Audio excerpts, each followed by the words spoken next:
Mbote na biso de partout bozolanda biso en direct Masudi TV topesi bino mbote bakongomani. Vraiment na Masudi TV toyaka juste mpona koinforme bino mwa basango ya mboka et puis mwa baanalyse ndenge mboka na biso ezokende parce que et après donc Congo ça nous appartient tous. Ozala Congolais oza na kati ya Congo, ozala libanda ya mboka, ozala bisika nyonso ozali, Congo ezali mpona bakongolais. Alors juste banalise toyaka nango ezali mpona kosala mwa réflexion par rapport ya ndenge mboka ezokende parce que na minute toza koinforme bakongomani le pays va mal. Le pays va mal. Yango wana au sommet vraiment ya bainfo na biso et info liboso toza koinforme bino ezali que vraiment na minute oyo boyokaki Kamere mbutu parlement donc déjà débuté basi voté plus de 200 pour balongola Kamere na pouvoir. Donc ozwa un peu de détail na analyse na kati wana et puis na koleka na réaction ya bandeko mususu peut-être par rapport ya ndenge Kamere esengeli débuté balongola ye tokomona pe réaction ya baninga mususu pe tokomona pe réaction ya mokonzi ya mboka ndenge ye moko alobaki mpona Kamere parce que ntango ekomaki Kamere alongwa mokonzi ya mboka akotaki na kati tolobela pe dossier ya Mutamba bato mingi basali baanalyse na bango babi Mutamba c'est comme si président Faci akotelaki ye te mais dossier ya Kamere président Faci alobelaki yango.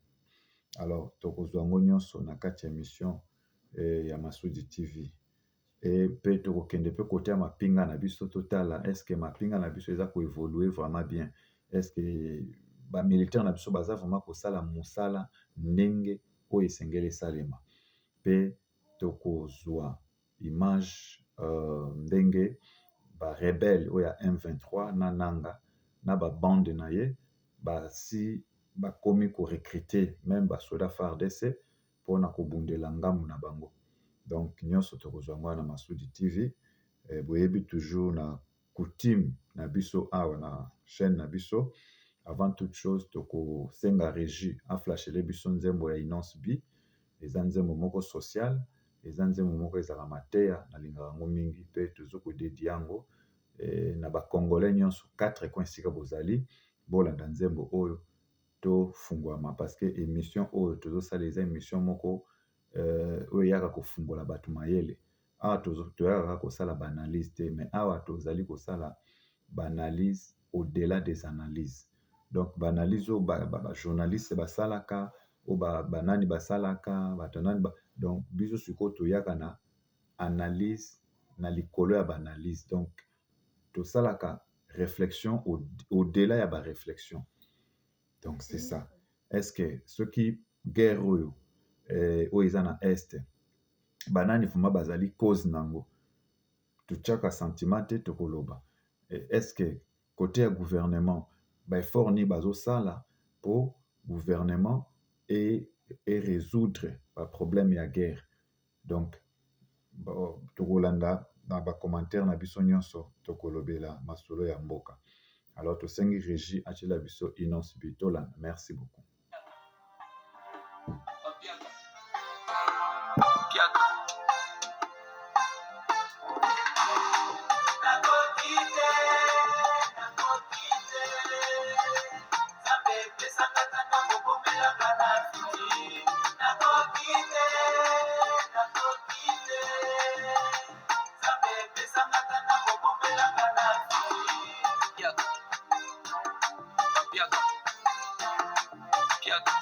Nalingi na bina memo te mapasie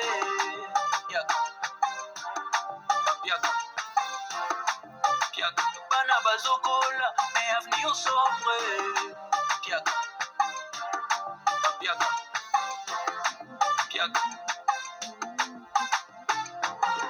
Finanga cope, finanga choque.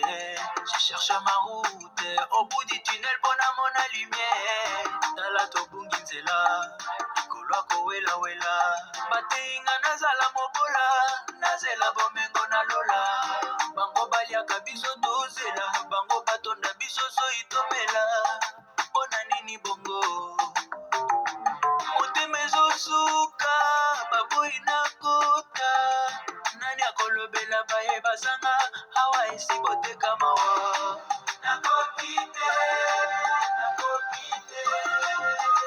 nzambe epesanga tata bokomelanga na fiti nakoki te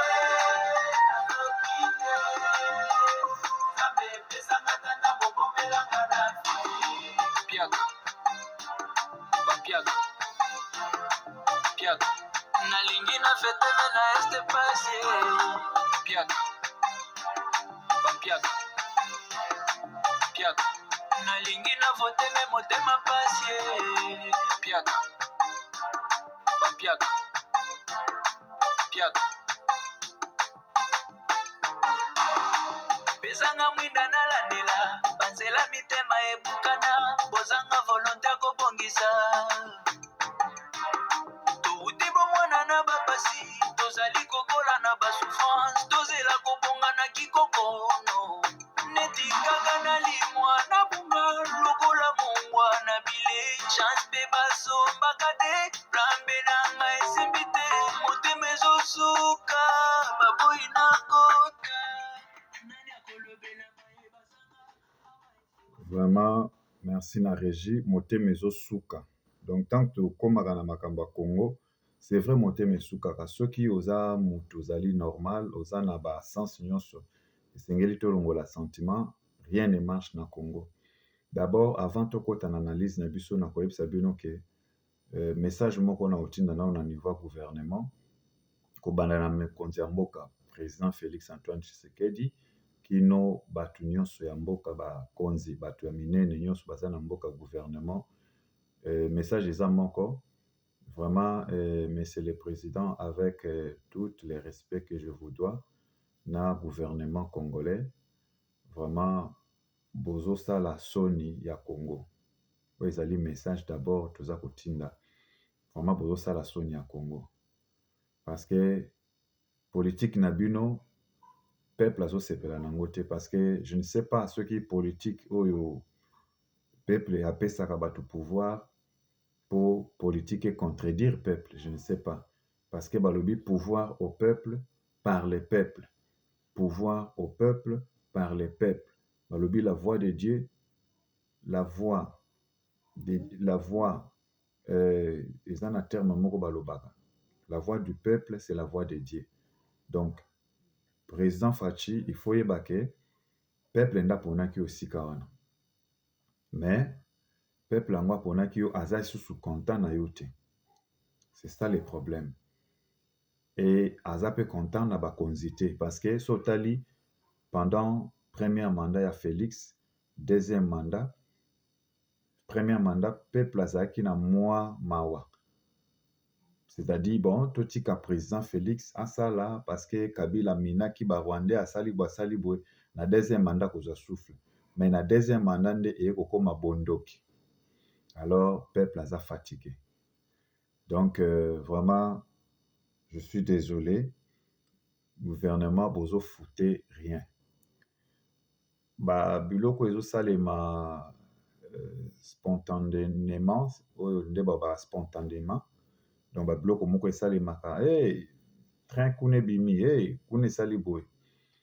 Wana ezali projet de société te. Bozo tonga mboka na ko improviser, donc biloko moko ebimi, il faut tout ça la bon non, mais programme ezate. Alors là, il faut dire la vérité. Mais avant toute chose, tokozwa nanu président Ramaphosa, alobeli groupe moko ya ba sud-africain, ba voyou, tokobenga bango ba bandi, oyo bazo kokotaka na ba hôpitaux, na kati Afrique du Sud, juste pona kobimisa ba forenya, bato babengaka ba réfugiés na kati ba hôpitaux, et il y avait des cas oyo moko mibale, bandeko moko basikombaki compte tenu ya ba bêtise bato wana bazosala bazobenga ngo soi-disant Doudoula. Mais président Ramaphosa, vraiment nzamba pambola ye, aza président ya ba peuple, aza na mawa bapeuple alobaki mpona koarrete hémorragie wana.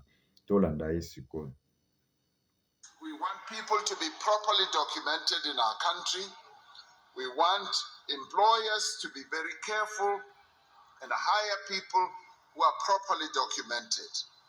And if we can work on that basis and do it in the spirit that we do it as South Africans, but we will do it in an orderly way, remembering what we are, a diverse country. We are a diverse country, not a country of the same people, and we came from different places. And so therefore, we must embrace one another and work together. Those who are setting up the organizations, Bo Dudula, Bo Mangmang, Rere, that is contravening the law. We cannot allow a situation where we are going to get people who will embark on vigilantism to deal with a problem, a social problem. Donc boyoki Ramaphosa balobi mpona makambo ya mikanda, donc bapeuple congolais nyonso oyo bazovivre na Afrique du Sud bozala apaisé. Mpona Ramaphosa esengeli bato baza na badokima te bapesa bango badokima approprié mpo bazala na baactivité nyonso oyo bacivile bazalaka nango, bakokende hôpitaux, bakoki kokende baekole, bakoki kosala oyo nyonso bakoki kosala. Donc groupe wana eza groupe moko ya baincivisme. Donc bato oyo baza na droit te selon mibeko, baza na mibeko te, loi moko te ezosapote babiloko bazosala. Cela signifie ce ne sont pas des gens appropriés mpo baya kobimisa bato na bahôpitaux. Donc c'est-à-dire basi bapesaki ordre na mokonzi ya mboka, polisi ifo esala mosala ekanga bato wana bakota boloko bakende kolia bavungure na kati ya boloko. Alors toleki na dossier Kamere. Lelo Kamere balobi il faut akende na prison. Balobi il faut akende na prison. Alors ezopesa mbutu. Mais avant tokota vraiment na sujet ya Kamere, tokolanda nanu ndenge mokonzi ya mboka ye moko mokonzi ya mboka abandaki koloba makambo ya Kamere. Alors avant tokota na débat ya Kamere, tolanda. Je vais vous informer. 83%, je pèse mes mots, 83% des projets prévus dans les 100 jours, dans le programme des 100 jours, ont été réalisés. Le CPV. Donc selon Fachi, 83% il y a projets à 100 jours, il y a Kamere ont été réalisés selon Fachi. Donc président Azana ba preuve. Ce qui est un cabinet qui m'est proche, les alliés conseil présidentiel où ils allaient attacher dans la veille stratégique. François Mwamba-Chichimbi, dirigé par François Mwamba-Chichimbi, existe. Kende Lobby, Lukaye, Apesayo, bas document. Donc on a injustement sali ce programme des 100 jours. Parce qu'on voulait viser un individu, Vital Kamere, lui régler des comptes. par qui? Je ne sais pas, justement. C'est pour ça que notre justice a des problèmes. Parce que n'importe quel individu peut se lever aujourd'hui et dire « Je veux que Lusakoueno Christian aille en prison, Nakoko Sele Likambo », et notre justice tombe dans le panneau. C'est ça qui est dangereux. Est-ce que c'est aussi aujourd'hui, puisqu'on parle de justice, Vous vous souvenez qu'à Goma, lors d'une interview que j'ai faite avec vous, je pense, c'était un 30 juin, je ne sais plus de quelle année. Et Françoise Bouela. Et Françoise Bouela, voilà, effectivement, Bouela. J'avais dit que Vital Kamere était un homme, je ne me rappelle plus de vraiment exactement des mots, mais j'étais convaincu qu'il jouerait un rôle important dans ce pays parce que je menais ma petite enquête aussi en parallèle. Vous n'aviez pas confiance en la justice? Non, je trouvais, parce qu'il clamait son innocence. Votre enquête a abouti à Il continue à clamer son innocence. Quand quelqu'un n'a jamais été convaincu de culpabilité, ça doit attirer votre attention. Vous dites, mais enfin, mais tout ce qu'on dit là, c'est quoi? Et je mène ma petite enquête, je me rends compte que mais tout ce qu'on dit, c'est pas vrai. Mais c'est pourquoi on l'avait accusé, monsieur le Et président. donc j'étais convaincu qu'il triompherait, parce que je savais qu'il était en train de se défendre pour en sortir. Donc c'est sa tête qu'on a visée. Non, c'est vrai que C'est un individu qu'on a visé et on en a arrêté d'autres. c'est vrai que l'avocat de M. Jamal avait notamment évoqué sur les 57 millions le décaissement uniquement de 3 millions de dollars. Bon, je sais, moi, je suivais pas. À vrai dire, je dois vous dire très sincèrement, j'étais tellement peiné par cette situation. Les résultats. J'étais tellement affecté par cette situation. Oui, mais vous parlez de quelle population, Thierry? De Kinshasa. Les 100 jours, la plupart des programmes des 100 jours. Non, je ne parle pas de 100 jours de manière générale. Ah, d'accord. Mais s'il vous plaît, adressez-vous à M. François Mwamba qui a les textes. Nous l'avons fait et diffusé sur Top Congo, si je peux vous garantir. Ah ben voilà. Mais pourquoi est-ce que... Le problème, le problème, il y a 83%. Et n'eût été ce scandale inventé contre Vital Kamere, contre... les 100 jours seraient peut-être terminés. Les gens ne le disent pas assez, moi je veux le dire ici. Il y a 83% de réalisation des projets de 100 jours. Bon. Tosuka nanu wana makambo président na biso alobaka aza président na biso tolingaka président na biso mingi, mais moi je trouve que eza un peu moins louche parce que Kamere azalaki na poste oyo bapesaki ye ministère à gérer pour na makambo 100 jours, mais je ne trouve pas vraiment ezali digne na président de la République. Et la question batunaki est, logiquement parlant, il ne devrait même pas répondre la question dans cette manière. Pourquoi? Parce que, étant qu'il y a Azali président, Azali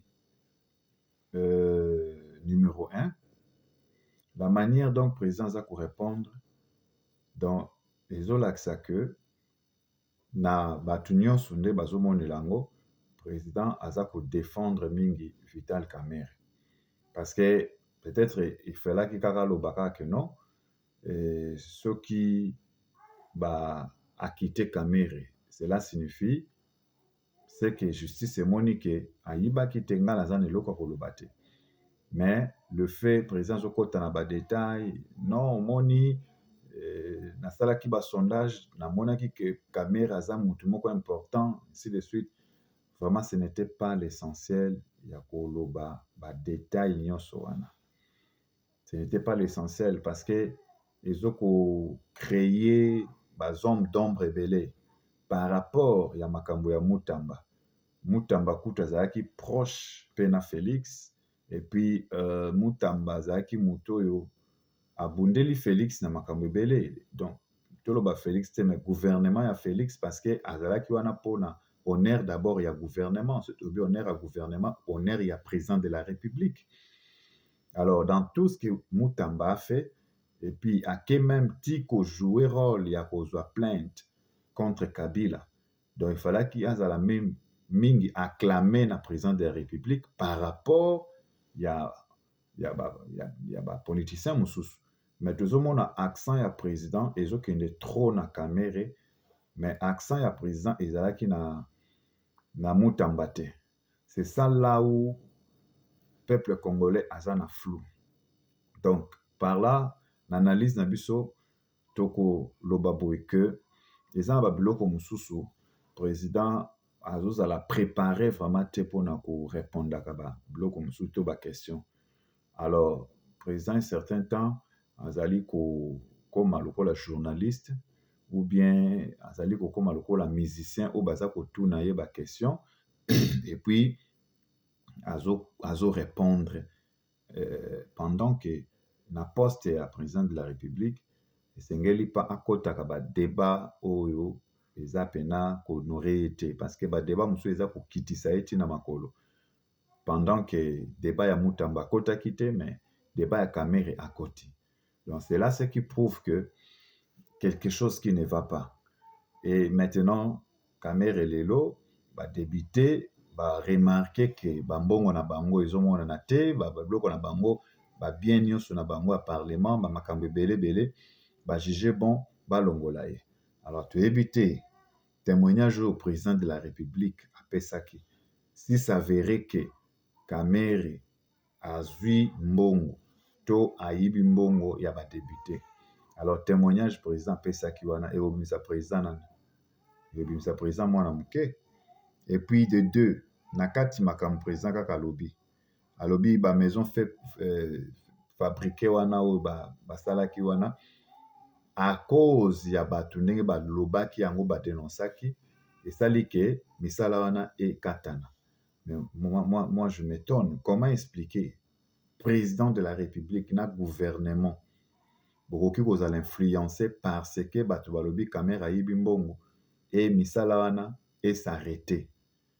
Donc gouvernement na biso Congo eza ko se diriger na makelele ya wenze ou bezali gouvernement ou ezali fondé na ba qualité parce que ceux qui supposé na gouvernement ou ya fachi to na gouvernement moko ya pays boza na projet de société.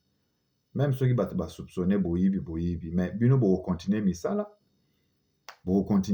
wana ekende tina suka bolakisa peuple congolais parce que ça programme na bino ya programme de ya société na bino programme ya projet na bino oboye nango na gouvernement pona ko changer ndenge Félix alobaki Congo ekokoma Allemagne.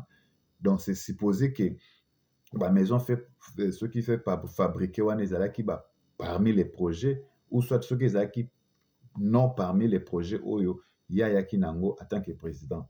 Alors mboka ezotambola na buru yeke parce que mboka eki jamais kotambola na ba sensation kune bukani bon tout ça la boy kune non mboka esengeli tambola na ba valeur. Président nyonso ayaka na mboka ayaka na projet de société mais Congo projet de société ezalaka te tozaka ko improviser ote côté kuna tosali botu. Donc c'est par là que eza kolakisa gouvernement na biso ezali ko fail. Donc baza vraiment gouvernement oyo ezokolakisa incapacité ya ko diriger dans tous les niveaux. Je dis bien dans tous les niveaux.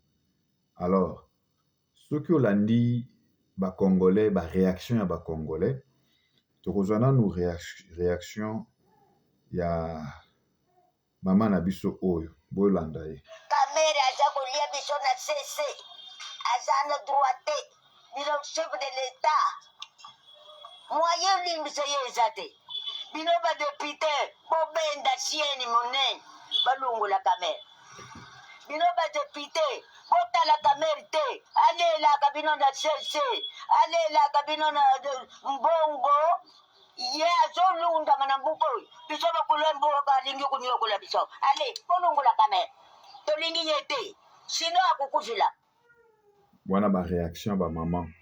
Donc na ba maman basi bakomi mikolo bayebi ke gouvernement na biso ezali gouvernement ya ba fantôme bayaka pona kobongisa te mais bazoya pona kopunza pe pona kobebisa.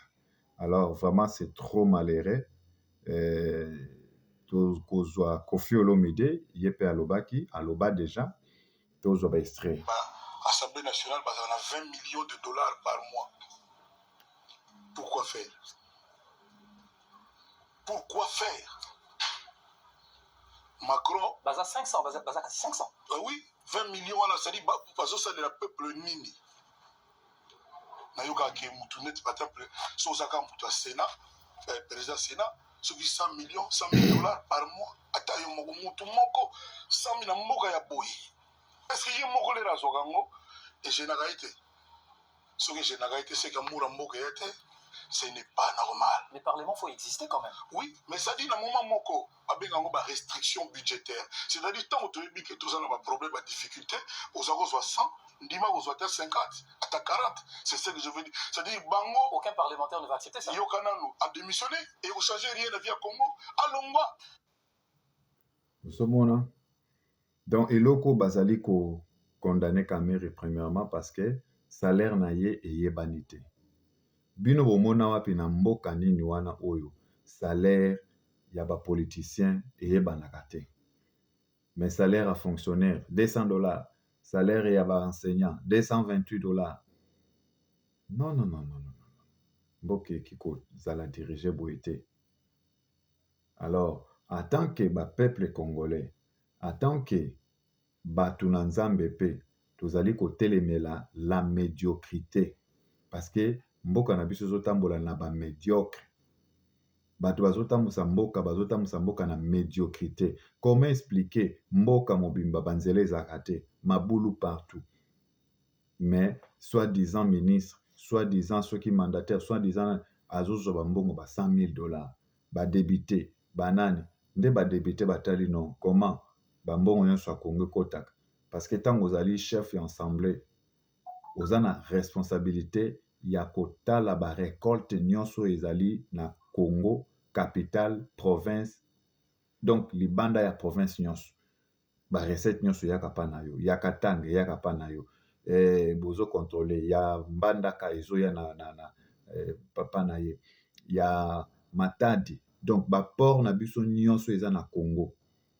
Soki oza président ya assemblée nationale yo nde motu na chambre na yo bozotala ba contrôle nyonso wana ya mbongo, mais botala état ya Congo parce que pays ezalaka construit na pako na mbongo ya leta, basoda bafutamaka na mbongo ya leta, makambo echangeaka maka na mbongo ya leta. Botala même ata bapays oyo tozomona baafrique du sud, bafrance banini, eloko nini etomboli bango ezali bapako. Biso mbongo na biso ya wenze oyo bafutaka pako etongaka nini? Ezaka baprince kobamba non, toza na besoin te ke non bobanda kobambaka oyo tobambi kote ya Matete, oyo tobambi kote ya boye, biloko wana il faut arrêter. Toza na besoin bo recommencer Congo. Pour recommencer le Congo, président oyo ayaka mpona kodiriger ayaka na projet de société, boyela biso makambo ko improviser te o place boye bukani tosala boye, non, botonga ndenge président lobaka que le Congo deviendra comme un Allemagne, l'Allemagne d'Afrique. Il faut tout na pe président de la République wapi koki ya Allemagne d'Afrique, koki yango fondation yango ebanda wapi na Lukunga ou bien ebanda na Njili ou bien ebanda na Matete, ebanda na niveau nini? C'est ça. Et ebongi suko koki wana, c'est-à-dire plan wana botie yango bobandi suko kolakisa ba Congolais tosombi sima saki moko ebandi déjà Allemagne d'Afrique, bobandi ko transformer. Maintenant, on peut transformer, il faut transformer la mentalité à peuple congolais parce que le peuple congolais a nous sauvage, la mentalité. Bota la makamba stade salimaki, bota la makamba peuple salaki. À côté na stade après stade, à buki bakiti nyonso stade. Mentalité à congolaise à lokola mbwa, nanu à comprendre makamba zo salate. Mais alors, mboka ezo kende wapi? Mboka eza kokende wapi boyoki Kofi ndenga lobi. Vraiment tout changé. Toleki côté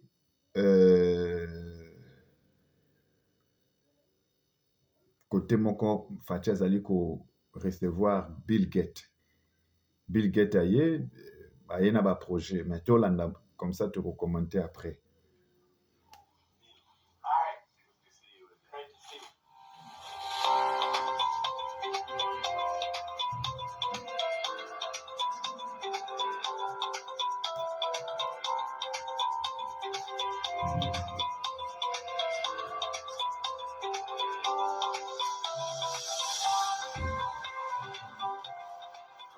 C'est Bill Gates qui avait demandé lui-même de rencontrer le chef de l'État. C'est une demande qui est venue de la part de Bill Gates pour évaluer un petit peu la situation sanitaire dans notre pays, parce que comme vous savez, la Fondation est très impliquée dans le système sanitaire mondial. Et particulièrement dans notre pays, la Fondation lutte pour éradiquer un certain nombre de maladies.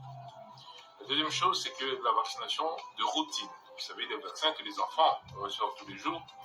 Notre pays, qui avait fait des gros efforts en 2019, encore vous vous rappelez, il y avait un gros forum avec la Fondation et on venait d'arriver au pouvoir. Et un an après, on avait augmenté le nombre d'enfants vaccinés de plus de 30 points, ce qui était vraiment un gros avantage, mais qui a diminué après Covid. Donc là, on est en train de voir comment est-ce qu'on remonte le taux de vaccination de nos tout petits enfants. Vous savez, la rougeole, la rubéole, la varicelle. Et donc, Bill est venu surtout parler de ça et voir un peu comment aussi aider dans Mpox actuellement, parce que Mpox, vous savez, c'est cette épidémie qui est en cours. Alors, le président de la République a parlé de tous ces problèmes, mais il a aussi posé un problème qui est celui de l'éducation nationale, parce qu'il a demandé effectivement à Bill s'il était possible qu'on aide nos enfants à acquérir des tablettes pour que l'éducation nationale soit facilitée pour la majorité, pour les millions de nos enfants. Alors, Bill a parlé de la connectivité par Starlink. Donc, il va travailler éventuellement pour aider la RDC à avoir une connectivité Internet par Starlink, puisse permettre effectivement que les enseignants puissent enseigner même à distance à nos enfants. On a aussi parlé de l'agriculture parce que, comme vous savez, Bill Gates, après la santé, la deuxième priorité, c'est l'agriculture. Et là-dessus encore, effectivement, le travail va être comment est-ce qu'on permet d'avoir beaucoup de semences, parce que le président a expliqué l'importance du programme de l'agriculture dans notre pays. Bon, Bolandi, sport auto l'Axibino, Bill Gates est au Congo. Alors, le pays ne reçoit pas d'investisseurs. Bill Gates est chez Fachi. Bandeko, vraiment, ils ont makambo ya soni. Ils ont vraiment makambo ya soni. Nazo bate ceux qui président na biso ye moko azomiye baza nani. Ba ministre na biso bazomiye baza banani. Parce que un ministre, yo oza ministre, ozota la ministère ya santé. Mais oke kozwa Bill Gates, ou aza na fondation, pour aya kopesa bana vaccin, ba rougeole, banini. Mais ministère ou bapesi yo. Est-ce que ministre sengeli azala kaka lokola boy mwana mitinda? D'abord, Bill Gates c'est qui? Bill Gates baza bato bazo boma bato na monde, bazo détruire, baza kotangisa makila, baza na ba minerais partout au bozoka minerais de sang, bazo utiliser bana mikie pour détruire les sangs de nos enfants. Ndomoni ba guerre wana ya ba est wana ya banini bato wana ba Bill Gates nde bazo financer ba groupe armé wana pour ba détruire ba peuple congolais, ba peuple noir. Mais mutu ya boye bozo pese valeur. D'abord na ministère ya santé. Est-ce que yemoko ministère, yemoko ministre, est-ce que akoki d'abord ko créer misala te na kati ya ministère wana ya santé? Parce que tant bazo ba ministère à santé, il faut qu'on crée. Est-ce que na kati ya Congo, nous n'avons pas de docteurs oyo bakoki ko créer ba médicaments pour na ba rougeole, pour na ba vaccin? Est-ce que biso moto ko créer ba vaccin te? Est-ce qu'il faut toujours dépendre na Bill Gates? Ba vaccin na ya utaka na kuna soki ya kindoki, bazo beta bana bazo suka bozo bota bana bisimbi, suka bozo bota bana ba malformation, parce que mutu azo peso kisi yenda ye biloko achena kisi. Biloko musu ezo détruit Afrique yango. Alors, président na biso, il faut alongwa na ba politique terre à terre oyo ezo lobama awa. Ba politique wana ya ba Bill Gates ba uta na kisi kuna ba ya kopesa ba noir. Non. Tous dans le 21e siècle. Il y a des choses il faut révolter. Hein? Tous dans la politique wana lisusu te. Partout dans le monde ezo changer. Na Asie bazo sala ba kisi bango moko. Chine azo sala kisi ye moko. Est-ce que Bill Gates amemaka kisi na Chine? Ba Indien bazo sala ba kisi bango moko. Est-ce que na Inde ba benga Bill Gates aila bango kisi na vaccin? Mais non, politique il faut changer. Politique il faut changer parce que ça c'est détruire les peuples congolais. Mais botala comment lelo tozo dépendre na Bill Gates et puis balobi pour na Bill Gates a aidé pour la scolarisation ya bana a memela bana ba laptop. Ça c'est quoi ça? Donc gouvernement na biso ba créakate bango bazaka ko dépendre na bato. Na pona kosomba masangu faut pas que nous somba masangu na Zambie. Et balobi président na biso alobi na Bill Gates il faut poser quelques questions. Wana ministre ndazo ba do ministre comme lokola mwana mitinda siko azo ko reporter. Président Facha Tuni Bill Gates kepe ndenge nini pona problème ya bilanga ainsi de suite. Mais oui ezali soni gouvernement bo créer bino moko boza wana bokoki kosomba ba tracteur te Tala na Burkina Faso, mwana mukie capitaine Ibrahim Traoré, tala ba instrument somi pona musala etale mabilanga tout. Bazu ba visa ba pesi batu ba visa par gratuit. Donc à la mengi te Burkina Faso comme lokola États-Unis d'Afrique, comme lokola Afrique du Sud. Et vous la pays émergent, batu so ba okekuna. Mais biso tozana nous Bill Gates ya kosela biso bilanga. Ça c'est quoi ça? Qu'est-ce qui ne va pas na Congo? Qu'est-ce qui ne va pas na Congo? Nyonso c'est à recommencer. Tout c'est à recommencer. Vraiment, epesi pasi mingi. Alors, toki côté aba militaire na biso, vraiment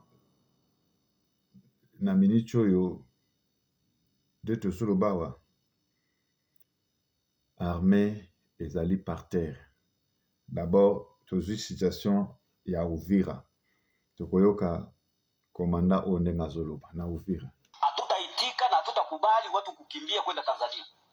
D'ailleurs, kuna mpango ambao tunataka kutosha ya kufunga maporo zote. Hatutaona boti ambayo inapeleka watu Tanzania kama hauna dokima ya biashara yenye inaonyesha ya kwamba wewe unachuruzaka. Mpango ambao SNPC siko nayo ni kukataa watu wajeni wa kutoka hapa naenda Tanzania sema nakimbia vita. Watu wote kama Rwanda itatumaliza mwinchi yetu. Ni hivyo. Oyo ezali moko ya mapinga apeseli na Uvira parce que soi-disant ba politiciens baza kokima baza kokenda ba pays mosusu tango ba rebelle baza koya mais tango akoyiba mbongo bazoyiba mbongo bao kaka Kiswahili te moi moke toyokaka tozo interpréter balobi cette fois-ci ni député ni ministre donc batu moko te bakobima na Uvira. FARDC andimi abunda na wazalendo esika wana soki bakufa wana. Alors ba militaire na biso ndambu mwa conscience ezali mais ndambu conscience ezana noté parce que oyo ezoko détruire ezali ligne de commandement. Donc côté à commandement de ezali ko fele yangwana na Uvira baboyaki même ndeko oyo président na biso atindaki kuna na Uvira baboyi balobi mutu wana kokota te parce que azali rwandais batelemi. Donc Uvira balobi Uvira ne tombera jamais. Le même mutu au président tindaki na Goma oyo akwesaki Goma na Bukavu, le même mutu Fachi azongisi na Uvira mais baboyi. Donc tozo senga commandement ezala malamu parce que président ki kotinda rwandais te na kati ya ba congolais. Et moi je m'étonne parce que président Fachi yebi bien que Batouana solo na donc congolais a besoin ya ba solo ya ba rwandais te. Congolais a besoin ya koyoka Batouana lisute parce que congolais a ba image mabe ya ba rwandais. Donc en tant que mokonzi akoki jamais kotinda bato ba congolais balingi te na sika wana. Donc moi je pense que président Sengeli abongise kambeli na ye parce que le kambeli ezokende malamu te peuple congolais asi alembi parce que gouvernement ezosala le contraire ya peuple pendant que le pouvoir par le peuple pour le peuple, mais le pouvoir est commis pour les politiciens par les politiciens. Alors peuple ne gagne rien. Peuple ne gagne rien. Donc tozosenga sécurité pe tozosenga basoda na biso bazala basoda oyo instruction ezala makasi parce que awa nde tozoko informer bino bauti kosilisa lo ya munene ya FARDC bauti kosilisa lo na bango et bapesi bango mitindo. Nous sommes aujourd'hui le dimanche 14 botala côté ya ba septembre rebelle 2025. Basoda oyo lobi oyo leki bazalaki basoda mapinga ya FRDC. Basusu bazalaki na wazalendo, bazalaki na bagroupe ya Mai Mai. Lelo bakomi mapinga ya armée révolutionnaire congolaise ya AFC. Osepelite. Toko mati wapi?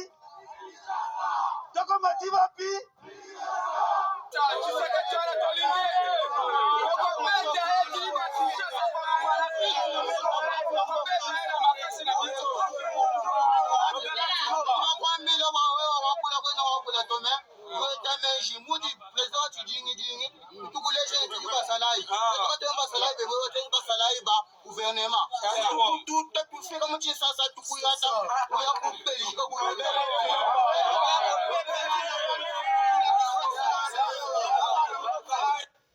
Bolandi, situation où ezali na Goma na Bukavu yango wana.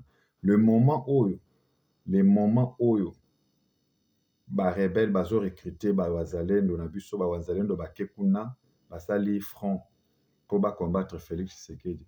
Mais le moment où na Kinshasa ba konzi na biso bazo welela ba poste caméra longwa okuna kota ezali distraction. Yango ne bandele mission na lobaki gouvernement na président Bofel. Mboka ezoki malamu te. Émission na biso komi na suka eloko tokosenga o tozoloba awa avant tokoma na 2026 année oyo esila. Donc mboka eza bien te. Soki président na biso amoni ke ezosimba esu te azokoka te, en tout cas baliaka dongo na soni te. Aloba vérité na peuple congolais. Moi je préférerais même azwata pouvoir apesa mutamba. Bon eza analyse na biso. Tolobi te ba nyonso bandima ngo, mais proposition o ndeko na bino akopesa yango wana bapesa ta mutamba pouvoir. Bamusu baotuna opesa ndenge nini Congo au peuple congolais. Na miniti au congolais nyonso aza na sima mutamba balinga te. C'est ça la vérité. Bao baza ba hypocrite, biso atozaka ba hypocrite te. Peu importe le lenge ba opesela ye, comme ça mutamba continue parce que politique ya mutamba nde bongi politique esengeli za na Congo. C'est-à-dire politique ya katakata, c'est ça. Na miniti toza na politique ya ba démocratie te. O Félix amembeli so démocratie o ya France ezotonga France, mais démocratie ya Congo ezotia Congo busoto. Démocratie ya Congo ezokomisa ba politiciens ba miyibi. Démocratie ya Congo bazo défendre ba miyibi. Congolais assez alembi. Donc c'est ça, tokomi presque à la fin. Bolanda biso à tout moment na Masudi TV. Bo s'abonner vraiment massivement. Topesi ba kongomani nyonso mbote na Goma na Butembo bisika nso bozali topesi bino mbote et topesi encore une fois de plus ba ndeko nyonso o baza na Congo bazolanda biso. Donc topesi bino mbote na ba ndeko nyonso oyo balanda biso na mikili ya poto boza tellement belé so tobi totanga kombo awa vraiment tokosisa te. Topesi pe mbote na Junior na Allemagne, mwana Allemagne, mwana Hitler, donc Zamba pambola yo. Donc monsieur komi na suka bolanda biso na prochaine analyse. Que Dieu vous bénisse.